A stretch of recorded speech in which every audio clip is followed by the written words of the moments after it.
Imagine this. You are 16 years old, standing in a city that is still learning your name. Charlotte moves around you like any other day. Buses breathing at the curb, headlights sliding across pavement, strangers passing without looking twice. You are young enough that somebody should notice when you are missing, young enough that your absence should tear through the morning. But one day, you vanish, and the city keeps moving.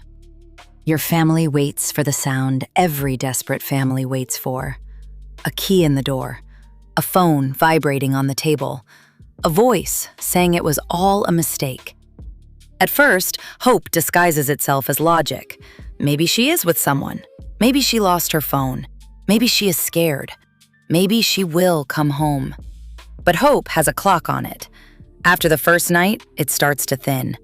After the second, every silence begins to feel like a warning. This is No Tears for Black Girls, the cases they ignored. I am Samantha Paul.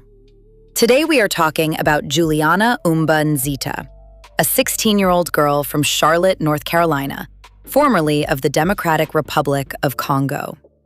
A child whose life crossed borders before it ended in a city that should have protected her. A girl reported missing on April 28, 2026. A girl found dead on May 8th. A girl whose case left behind one terrible question. When a Black girl disappears, how long does it take before the world decides she is in danger? Public reporting says Juliana's death was classified by police as a suicide.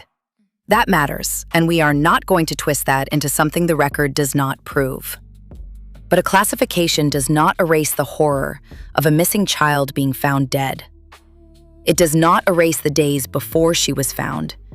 It does not erase the family's grief, the community's questions, or the responsibility to ask what happened while a 16-year-old girl was somewhere beyond the reach of the people who loved her. Juliana was not just a case. She was a teenager, still becoming herself. At 16, she should have been allowed to be complicated, quiet one day, laughing the next, moody in one room, alive in another. She carried more than a name. She carried family, memory, migration, and the private weight of growing up in a place that may not always see you clearly. But the public rarely meets Black girls while they are still becoming. Too often, it meets them after the flyer, after the search, after the body, after the official words arrive cold and final. Juliana was reported missing on April 28th. That date is not just a marker on a timeline. It is the moment fear entered her family's home and sat down like it owned the place. From that day forward, ordinary sounds became sharp. A car slowing outside, a phone ringing after dark, a knock that came too late. Families of missing children do not sleep normally. They drift in and out of terror, waiting for news they want and dread at the same time. Then the days stretched, long enough for details to blur, long enough for possible witnesses to forget what they saw or when they saw it, long enough for a family to replay every word, every look, every small change they may have missed. The world talks about missing people in dates and bullet points. Families live it in minutes, in locked jaws, in unanswered calls, in the sick feeling that something is moving further away from them with every hour. Then came May 8th. The search did not end with Juliana walking back through the door. It ended with the kind of discovery that turns hope into something nobody can use anymore. Public reporting says she was found deceased in Charlotte, near property connected to the United House of Prayer for All People. By then, the question was no longer only where Juliana had been. It was what happened between the day she vanished and the day she was found. That space is where this case lives. Not in wild theories, not in careless accusations, in the space, in the delay, in the thin line between what officials say and what grieving communities are expected to accept without flinching. Because Black families know this pattern. They know how quickly a missing girl can be described as a runaway before anyone has searched hard enough to know. They know how often urgency depends on what the victim looks like, where she lives, how much money her family has, and how easily the media can imagine her innocence. Some children receive helicopters, press conferences, breaking news banners, and national outrage. Others receive a shared post and a prayer. Juliana's death carried another kind of terror, too. A Black child found dead after being missing for days touches something old in the body, something inherited, something that does not need a history lesson to be felt. Black people in America have learned that certain images do not arrive empty. They come dragging the past behind them. That does not mean rumor becomes fact. It means the fear is not irrational. It has roots. So let us be precise. Police classified Juliana's death as suicide. This episode is not here to claim otherwise, but precision does not require silence. We can respect the public record and still ask whether the missing person response was urgent enough. We can avoid speculation and still ask what was done during the days she was gone.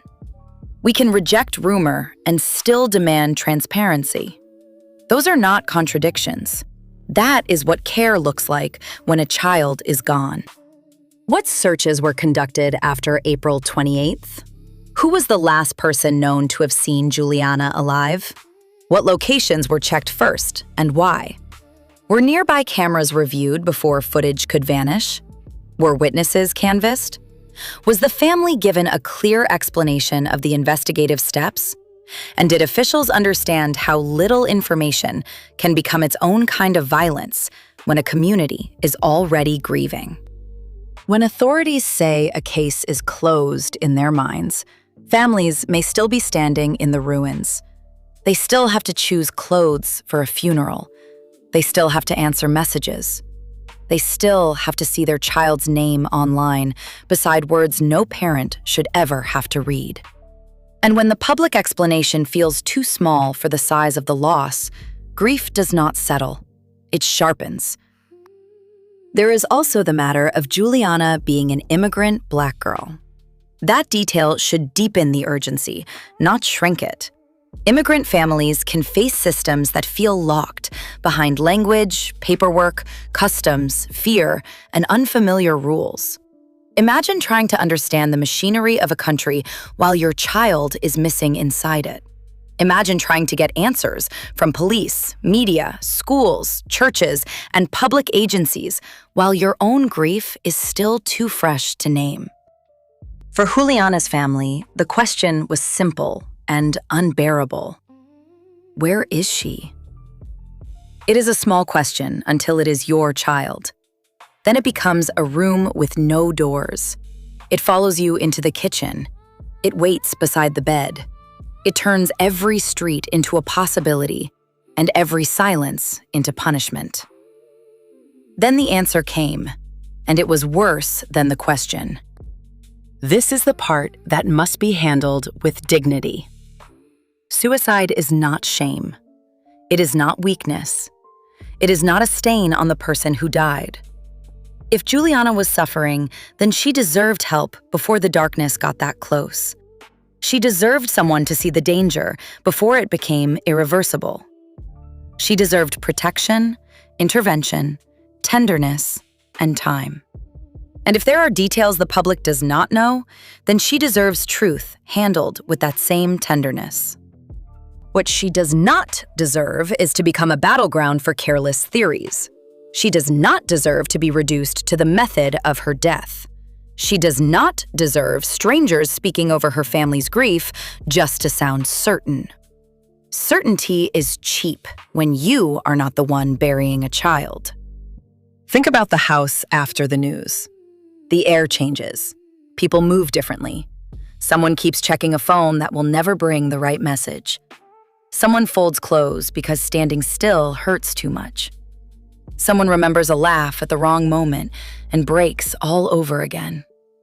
A child's absence is not empty. It fills every corner. That is why transparency matters. Not because the public is entitled to every private wound, not because pain should be fed to the internet, but because silence breeds rot. When a Black girl disappears and the answers come back thin, people fill the empty spaces with fear.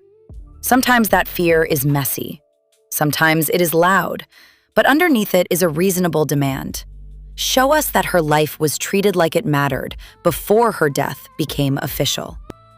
Juliana's case should make every institution ask what happens when a Black girl is reported missing.